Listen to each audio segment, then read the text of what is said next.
어느 날 혜진은 서울 근교에 위치한 산속에 작은 마을로 이사 오게 되었다. 그녀는 항상 도심 속의 번잡함에 시달렸고 조용하고 평화로운 환경에서 새로운 삶을 시작하고 싶었다. 그렇게 한적한 마을에 도착한 혜진은 오래된 한옥을 발견했고 그곳에서 가족들과 함께 살기로 결정했다. 이 집은 오래된 소문이 자자한 곳이었지만 혜진 가족은 그러한 소문을 믿지 않았다. 집주인 역시 별다른 문제는 없다고 설명했기 때문이다. 이사 첫날 밤 혜진은 이상한 소리에 잠에서 깼다. 쿵쿵거리는 발소리가 천장에서 들리는 것 같았다. 하지만 그녀는 그냥 집이 오래돼서 나는 소리일 거라 생각하며 다시 잠을 청했다. 다음 날 아침 혜진은 마을 사람들로부터 집에 얽힌 섬뜩한 이야기를 듣게 되었다. 몇 년 전 이 집에서 이상한 사건이 발생했었다는 것이다. 집의 전 주인 가족이 갑자기 사라지고 집만 덩그러니 남아있다는 소문이 돌았다.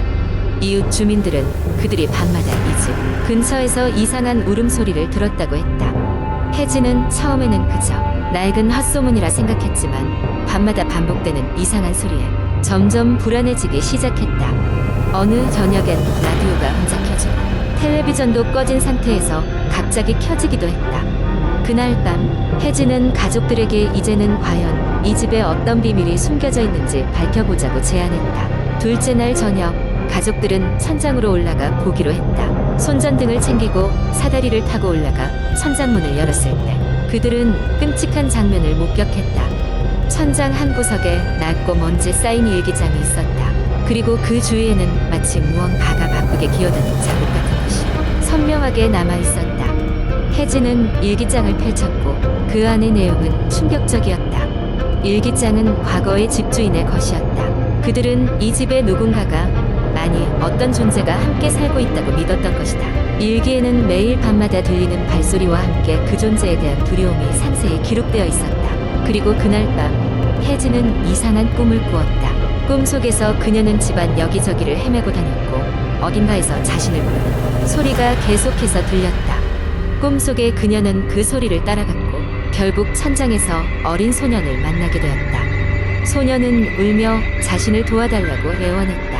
놀라서 깨어난 혜진은 꿈이었음을 알았지만 꿈이 영 너무도 현실 같았기에 신경이 쓰였다. 그녀는 가족들과 함께 조사를 더하기로 결심했다. 가족들은 마을 도서를 찾아가서 이 집에 관한 기록을 찾아보았다. 그들은 과거 집주인의 어린아들이 뺑소니 사고로 목숨을 잃었다는 사실을 알게 되었다. 그 사고가 있은 후 가족은 뭔가에 홀린 듯한 행동을 하기 시작했고 어느 날 갑자기 사라졌다. 혜진은 결심했다. 이 집에서 계속 살기로 한 이상 어떻게든 이 문제를 해결해야만 했다. 그녀는 무당을 찾아가 이 집에 대안굿을 올려달라고 부탁했다. 무당은 이 집에는 떠돌이 영혼이 머무르고 있다며 그 아이의 영혼이 길을 잃고 떠도는 것이라 밝혔다. 아이의 영혼을 달래주고 떠나보내는 의식을 진행한다면 상황이 나아질 것이라고 했다. 의식이 시작되었고 무당은 아이의 영혼을 달래 평온한 안식을 찾도록 명복을 빌었다. 그 순간 집 곳곳에서 저릿한 냉기가 감돌았고 잠시 후 모든 것이 고요해졌다. 그날 이후 집에서는 더 이상 이상한 일이 발생하지 않았다. 혜진과 가족들은 평화로운 삶을 되찾았고 그 집은 다시 그저 오래된 집으로 남게 되었다. 그리고 때때로 혜진은 작은 발소리가 잔잔히 귓가에 맴돌지만 이제 그녀는 그 소리가 두렵지 않다. 그 소리는 단순히 아이가 새로운 세상으로 향하는 발걸음일 뿐이라고 여겼기 때문이다. 마을 사람들은 이 이야기를 듣고 나서 더 이상 그 집에 대한 헛소문을 퍼뜨리지 않게 되었고 혜진의 가족은 그곳에서 오래도록 행복하게 살았다. 두 번째 이야기 어느 외딴 산골 마을에는 오래된 전설이 전해 내려오고 있었다. 마을 사람들은 이 전설을 무서워하면서도 신중히 조심하며 살아갔다. 전설에 따르면 매년 가을 붉은 단풍이 지기 시작할 때쯤이면 깊은 산속에 어둠의 저택에서 알 수 없는 존재가 깨어난다고 했다. 그 존재는 사람의 영혼을 앗아가며 한 번 저택에 들어간 이는 다시는 돌아오지 못한다는 것이다. 이 전설은 오래된 이야기라고 생각되었지만 최근 몇 년 새에 마을에서는 이상한 실종 사건이 늘어나기 시작했다. 실종된 사람들은 대부분 어둠의 저택이 있는 산에 올라간 후 소식이 끊겼고 그들이 남긴 마지막 발자국은 모두 저택 방향으로 향해 있었다. 마을에서는 어떤 조사단도 경찰도 이 사건을 제대로 조사하지 못했다. 어둠의 저택은 그 위치가 정확히 알려져 있지 않고 길을 잘못 들면 일생일대의 위험을 맞을 수 있는 곳이었다. 그럼에도 불구하고 호기심 많은 몇몇 청년들이 모험을 떠나 저택을 찾겠다고 나섰다. 그들 중에는 이 마을 출신의 지훈이도 있었다. 지훈은 어릴 적부터 이야기로만 듣던 그 전설 언젠가 한번 직접 보고 싶다고 생각했다. 친구들과 함께 등산 장비를 챙긴 그들은 깊은 산속으로 향했다. 산은 깊고 오래된 나무들로 뒤덮여 있었으며 그들은 마치 어떤 시공간에 갇힌 듯한 기분을 느꼈다. 달빛이 희미하게 비치는 밤이 되어도 그들은 산을 계속 올라갔다. 산을 넘고 개울을 건너며 나아가던 중 그들은 이상한 소리를 듣기 시작했다. 쉴 새 없이 사방으로 퍼지는 속삭임, 그리고 땅 밑에서 우는 것 같은 소리였다. 친구들은 두려움에 떨었지만 지훈은 발길을 멈추지 않았다. 마침내 그들은 눈앞에 넓은 공터와 섬뜩하게 자리 잡고 있는 저택을 발견했다. 저택은 마치 세월이 멈춘 듯 칠흑같이 어두운 분위기를 풍기며 그들을 맞이하고 있었다. 저택에 들어서자마자 그들은 이상한 기운에 휩싸였다. 내부는 고색창연한 가구와 장식들로 채워져 있었지만 이상하게도 모든 것이 매우 잘 보존되어 있었다. 아무도 살지 않는 집인데도 늘 사람이 있는 것처럼 청결하고 정돈된 모습이었다. 그들이 저택을 둘러보는 동안 갑자기 문이 저절로 닫히는 소리가 들렸다. 돌아본 순간 지훈과 그의 친구들은 하나둘씩 사라지기 시작했다. 저택의 방들은 끝이 보이지 않는 미로처럼 펼쳐져 있었다. 지훈은 친구들을 찾아 헤매기 시작했으나 점점 쌓여가는 공포에 그의 이성마저 무너져갔다. 결국 그는 저택의 가장 깊은 방에서 놀라운 진실을 마주하게 되었다. 그곳에는 오래전 이 마을의 주민들이 사라지며 남긴 기록들이 적힌 일기와 사진들이 있었다. 그것들은 저택의 저주와 관련된 끔찍한 비밀을 담고 있었다. 저택의 비밀은 인근 지역에서 발생한 옛날한 사건에 뿌리를 두고 있었다. 수백 년 전 이곳에는 천재적인 능력을 가진 소녀가 살고 있었다. 그러나 그녀의 능력을 두려워한 마을 사람들은 그녀를 저택에 가둬버렸다. 그녀의 영혼은 저택에 남아 사람들이 영혼을 붙잡고 있던 것이었다. 지훈은 모든 것을 이해한 순간 어떤 밝은 빛이 그의 눈앞을 덮었다. 그는 정신을 차려보니 아침 햇살이 비치는 숲속이었다. 저택은 흔적도 없이 사라져 있었다. 그의 옆에는 그동안 실종되었던 친구들도 함께 누워 있었다. 꿈인지 현실인지 알 수 없는 경험을 한 그들은 조용히 마을로 돌아갔다. 이후 지훈과 친구들은 그날의 경험을 누구에게도 말하지 않기로 다짐하며 평범한 일상으로 돌아가려 했었다.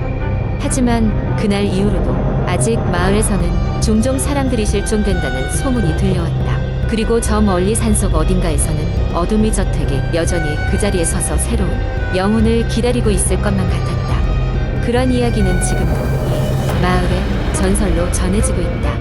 과연 그 누구도 확신할 수 없는 이야기 속엔 어떤 실체가 숨겨져 있는 것일까? 세 번째 이야기. 지난 여름 나는 대학 친구들과 함께 강원도의 작은 마을로 여행을 떠났다. 그곳은 자연이 아름다운 곳으로 유명했고 일상에서 벗어나 힐링을 할 겸 우리는 각자 바쁜 일정을 뒤로한 채 며칠간의 여정을 계획했다. 각자 차를 가져가기로 했고 나는 제일 늦게 출발하게 되었다. 나머지 친구들이 먼저 도착해 있었기에 그들의 위치를 핸드폰으로 확인하면서 천천히 천장을 올렸다. 해가 지고 어둠이 깔리기 시작할 무렵 나는 조금씩 긴장하기 시작했다. 조금씩 도로 위로 안개가 짙어지기 시작했다. 주위는 점점 더 어두워졌고 평소보다 시야가 좁아진 기분이었다. 이런 강한 안개를 처음 겪었기에 뭔가 찝찝한 기분이 들었다. 하지만 친구들이 기다리고 있을 생각에 미루지 않고 차를 몰았다. 잠시 후 나는 낡아 보이는 푯말 하나를 지나쳤다. XX 마을 -5km라고 적혀 있었고 조금만 가면 숙소에 도착하겠구나 싶어 안도했다. 하지만 그때 갑작스레 낯선 이에게서 전화가 왔다. 예? 너 지금 어디쯤 가고 있어? 다급하게 물어오는 여자친구의 목소리였다. 왜? 이제 거의 도착할 것 같아. 나는 그렇게 대답했다. 그곳 뉴스 봤어? 잘못된 길로 간 게 아닐까 걱정돼서. 무슨 사고가 있었다고 하더라. 그녀의 말에 순간 섬뜩함을 느꼈다. 형은 무슨 소리야? 길이 한참 남았어. 농담처럼 되뇌이며 전화를 끊었지만 마음 한구석의 찜찜함은 사라지지 않았다. 그때 문득 이상한 느낌이 들어 차를 세우고 주변을 살펴보았다. 그리고 깜짝 놀라지 않을 수 없었다. 내가 서 있는 곳은 어디론가 연결된 길이 아닌 끝없이 이어진 같은 풍경의 반복이었다. 길을 잘못 들어온 것 같다는 직감이 들었고 이대로 가다가는 더 깊은 산속으로 들어갈 것 같아서 방향을 바꾸기로 했지만 GPS는 계속 같은 장소를 원이라고 표시하고 있었다. 몸 안에 맥박이 울려 퍼졌다. 이렇게 으스스한 느낌은 처음이었다. 마음이 복잡해졌던 나는 우선 차를 옆에 대고 밖으로 나가 담배를 피우며 진정하기로 했다. 하지만 차에서 내리는 순간 밤의 정막과 함께 들려오는 이상한 소리에 귀를 기울였다. 그것은 마치 누군가의 헛웃음 소리 같았다. 조금씩 강도를 더함에 따라 나의 정신은 복잡해졌고 차로 다시 뛰어갔다. 시동을 걸었지만 차는 움직일 생각을 하지 않았다. 한바탕 외침과 함께 차에서 내려 도로를 걸었다. 어느새 길은 더 이상 보이지 않았고 발밑에서는 습기의 땅 냄새가 채워졌다. 핸드폰 불빛을 의지한 채 그곳을 벗어날 길을 찾아 고군분투했지만 방향 감각은 둔해졌고 안개는 더욱 짙어지기만 했다. 그러다 문득 눈앞에 희미한 불빛이 보였다. 그것은 바로 사람들이 모여있는 캠프파이어였다. 결국 무언가를 찾았다는 안도감에 가까이 다가갔고 그곳에서 마주한 사람들은 이상하게도 친구들이었다. 긴 여행 끝에 드디어 그들과 재회했다는 안도감이 차올랐다. 야, 어떻게 된 거야? 길 잃어버린 줄 알았잖아. 친구들이 반갑게 맞이했다. 하지만 무언가 이상했다.